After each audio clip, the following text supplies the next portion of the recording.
Well, Justin, thank you for being here, man. I've been excited for you to come and tell your story. And, today we were talking about Naomi and Ruth going through a really just dark period, a tough time. And I know part of your testimony includes that. So I'd just like for you to kind of share with us a little bit about what that was like for you that time, that darkness. Thank you so much, Pastor Paul, for inviting me and to hear a little bit of what I have to say. And yes, I experienced some of the darkest moments in my life through active addiction, active alcoholism. At the time, I didn't know anything about God, Jesus Christ, or the love of God. I was not raised in the church. My father was in the military, and he was a functioning alcoholic. So for years and years, I was taught in a different setting. I was taught in the worldly lifestyle. And in high school, I started to party, and the party didn't stop for years, up until maybe I want to say 2015. In the darkness, it was terrible. Like I said, at the time, I didn't know I was choosing to go into other valleys. I didn't know I was making a choice to go face giants. And there was a giant after that giant. I was just partying. I was running maybe 90 miles an hour down the super highway known as the Wide Gate. Yeah. And death and destruction followed me. Yeah. In that active addiction, man, I could sit here and tell you the fallout, but it would take hours. So I'll just sum it up with suicide attempts, homicidal thoughts, being under the influence of some of these chemicals, the drugs and alcohol. My identity was lost. I was confused, but I knew it early on that there was a little bit of good in me, because I was the kind where I would go to a party or something and some things would be happening, and that voice in my conscience would say, Justin, that's not right. You can't get involved in that. Although I did break laws, I went to prison numerous times. I spent almost a total of 11 years in prison 4 different times. There was still a code of some things that you just don't do. And for me, there was. And so I kind of refrained from some of that stuff. The identity part was I couldn't hang out with the bad people because I had a little bit of good in me, and I couldn't hang out with the good people because I had a little bit of bad in me. So I was confused, I was lost, and it hurt. It hurt really, excuse me. It hurt really bad because I felt like I was all alone in this world, and I didn't know the love. I didn't know what love went. When somebody told me that they loved me, I was like, man, I ain't never been shown love. I'd back away. I was uncomfortable with it. And it come to a point where the drug use got so bad, homelessness followed it, and ultimately prison. So in 2015, I was sitting in prison for a grand theft auto charge, aggravated assault on a police officer. I had stolen a car and gotten a high-speed chase in Atlanta, and got sentenced to prison on a pretty hefty charges, hefty sentence length. Yeah. And I was in prison 6 months. And on a Sunday, I remember it clear as day. I was sitting in the dorm in general population, just in the dormitory, watching TV in the morning, and I saw guys dressed up in their stripes, their prison outfit with boots tied up and everything, and they were carrying this book, and they were walking out the door, and they had this genuine laughter and genuine smiles, and I knew they were going to church. And right there in that moment, I knew I had to have some of that. Wow! So I got up and I went and told the CO, the correction officer, I refuse housing, take me to the hole, to isolation. And he was like, why, Pulley? And I said, because I need to know this God. I need to find out about this God. I need to check it out. And in the hole, I knew also you can't have a CD player, you can't watch TV. Very limited, perfect setting for me to experience the power of God, because I had to have it. Like I said, I had to have some of it. So they took me to the hole, and I stayed in there. I'd made a plan. I wasn't going to leave this room until I'm able to smile and laugh like I saw them. Wow. So I stayed in there the first 3 months, reading the Bible. I started in Genesis. Nobody told me. I'm winging it. Mm-hmm. Nobody told me how this thing goes. And like me in my past, my head is harder than that wood. I got a hard head. And the first 3 months was terrible. I couldn't stand it. But something kept tugging at me, do not leave. I could have left the cell anytime. Do not leave, do not leave. I started off in Genesis, went to, Exodus, and it was wild. Mm-hmm. I thought I was reading some mumbo jumbo. And 3 months into it, like I said, I'm done. I just happened to pick the Bible up, throw it across the room, the cell, and at that moment, a correction officer was walking by doing count time, and he saw me and said, "Justin, pick that book up and set it down. I'm done." No, take me back to general population, because the officers knew what I was doing. Take me back to general population, I'm through. Pulley, has anybody ever told you how to read that book? And I'm no, but I'm done, I'm tired. He said, "Justin, I'm going to bring you a daily bread tomorrow, and I want you to start right now in the book of John." Wow. It's about midway in the middle of the Bible. And I was like, "No, I'm not doing it, I'm done." He said, "Give me 24 hours. When I come back tomorrow, start in that book, and then we'll see how you feel." And I did. And right then, I started to feel dry bones come to life. Wow. I started to feel the breath of God in my heart. Wow. So I stayed 3 more months reading the Bible, and with the lengthy sentence I was facing, 4 more years to go. At the end of that 6 months, the correction officer came to the cell door and said, "Justin, you're going to see the counselor. Put your uniform on." And I did. And I go to the counselor's office, and I sit down, and he looks at me across the table, just like I'm looking at you. No idea why I'm here. Mentally, every day trying to prepare myself for probably 4 years. I'm going to have to serve 4 years. They tell me, "You're being released tomorrow. Do you need a Greyhound ticket, or can you call somebody to pick you up?" Wow. So, of course, I at that time, all credit goes to our Heavenly Father. I got out. This was in 2015, the beginning of 2016. And at that time, I was saved. I got saved in isolation, all alone. So that's when the hope came in. That's when the hope came in. And then, like, part of your journey is now you're going to come back home, like Ruth and Naomi, or Naomi decided, "Hey, we're going home. I'm going home." And Ruth said, "Hey, I'm going with you. I made a decision." And in reality, she got saved. She said, "Your God is my God." Yep. So talk a little bit about that journey home, what it was like, and how you found your way here. Okay. It wasn't easy. It was probably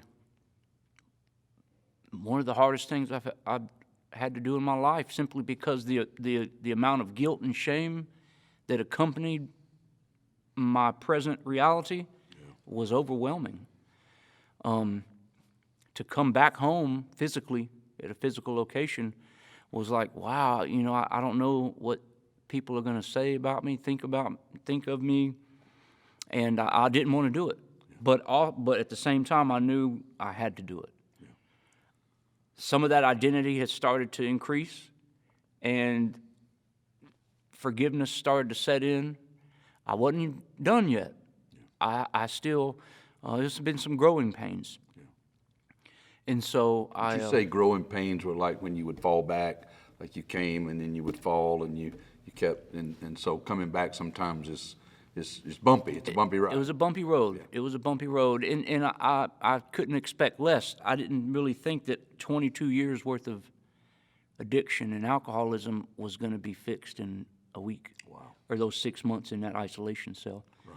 But I didn't know it was going to be that hard. Right. And I'll tell you why it was that hard. After experiencing the love of God and the illumination of light, love, and life pour down straight from heaven and penetrate my heart, and then turn from that, was the greatest pain I've ever felt. Far greater than any physical pain. And I've been through some stuff, physical stuff. And so in those moments of falling back down, running from God and running from Jesus hurt. And the conviction would hit me like tidal waves. Boom, boom, boom. And then the people, my brothers and sisters who loved me and would pray for me, would stop me dead in my tracks. I could feel their prayers miles away at 2 a.m, homeless, strung out, walking the streets, nowhere to go, hungry. All by my own choosing now. Right. I'm not playing look at me, poor me. No, I did it, every bit of it. Right. But some of those times, it would stop me. And the Spirit would minister to me. Angels would surround me and just whisper in my ear, one more step. You can do it. Wow. Keep going.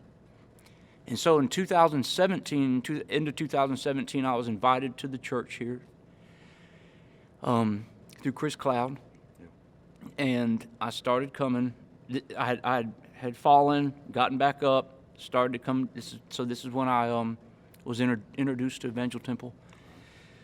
And was coming for 4 or 5 months and took another fall. And that fall lasted a couple of months. And I could tell that there's a process going on here. It only lasted a couple months, where in the past it would have never stopped. In recovery, they say there's 3 ends: death, institutions, or I don't know what the third one is. But none of them are good. Yeah. So luckily, that process had started to become shorter and shorter. And one night, now I'm in Columbus, homeless. One night, I'd been up on some drugs for about 3 weeks, awake. Hallucinations and sleep deprivation was setting in. Paranoia and guilt was almost unbearable, once again to the point of suicidal and homicidal thoughts. Seeing people on the street hallucinating now with machetes and pistols, and it's like I saw every person I've ever wronged in my life and they wanted an answer and I didn't have one.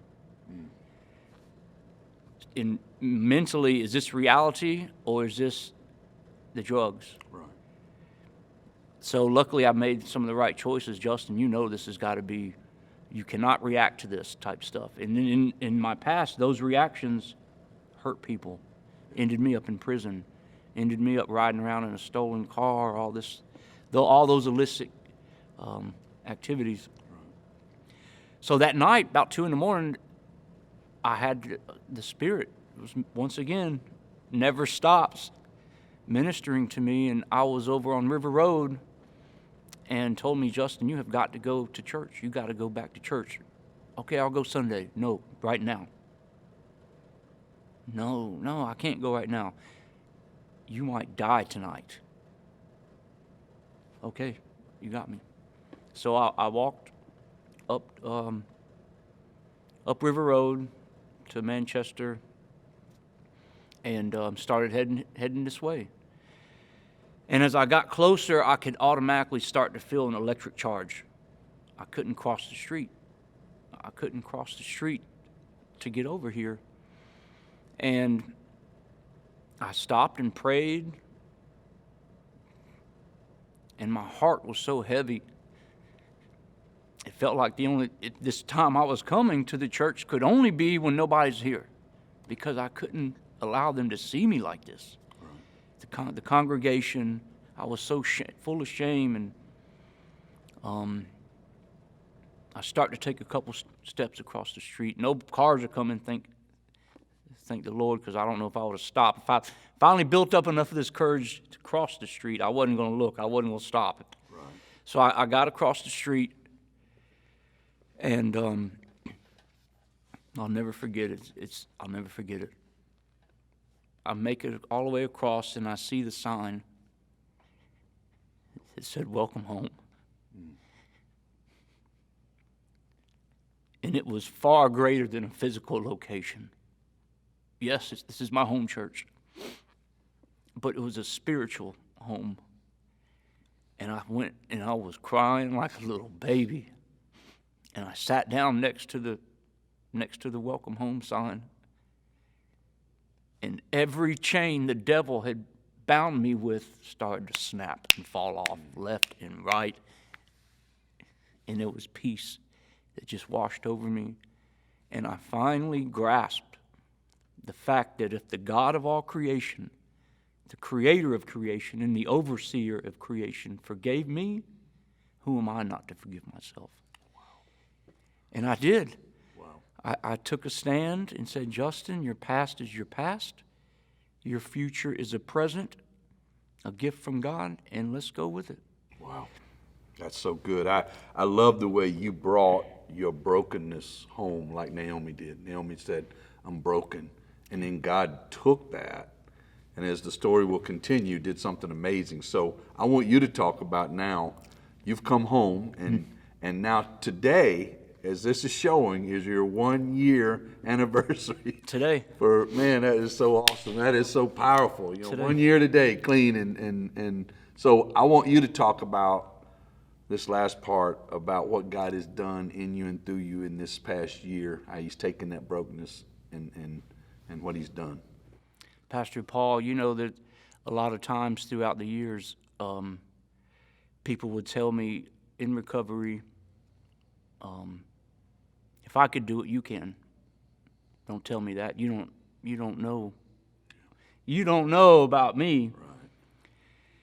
And so I can finally honestly tell you, if I did it, let me correct that. If I allowed the God that we serve to work through me to transform me like this, surrender was the key, you can do it as well. So the transformation that took place baffles me. I don't think there's words in the English dictionary that can truly describe what has transpired and what's taken place. And a rearrangement of everything, not only in the physical, but in the spiritual as well. Priorities, qualities, values, plucked out the things I didn't need and emphasized and strengthened everything that I will need. I'm not going to preach. I'm preaching to the choir. Now, the word. One thing in there says, God says, "I will remove your heart of stone and give you a heart of flesh." Yes. And he did that. It used to be all about me. And in that transformation, I heard you, I'm going to quote you, Pastor Paul. I heard you say one sermon, and rather than having a view to the cross, we have a view from the cross. Meaning, I have the pleasure of now seeing people as Jesus did. Wow. Yeah. And on top of that, I got a job, sir. J-O-B. Right? So I've been working for this company I previously worked for the past 11 months now. And so I'm able, just like in the body of Christ, you have to have feet to be able to spread the word or bless somebody. And just the joy I get from not only spreading what God has done for me, but to just be able to pull over when I see a homeless man and run and get him some food and chase him right back down. Hopefully he'll still be right here. I got to find him, give him the food, talk to him.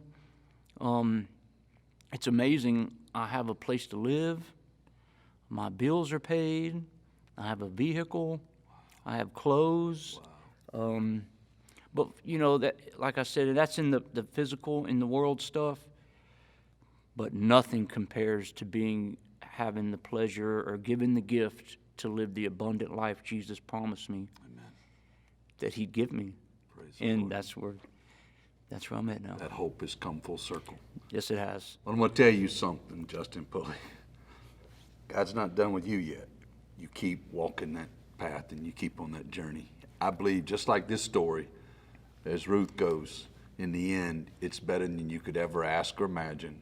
It's more than we could ever dream. Yeah. God's going to continue to use you. And I just thank you for sharing today. It has been a huge blessing, and I know it's going to bless a lot of people. And thank you for coming. No problem. Anytime. Bless you.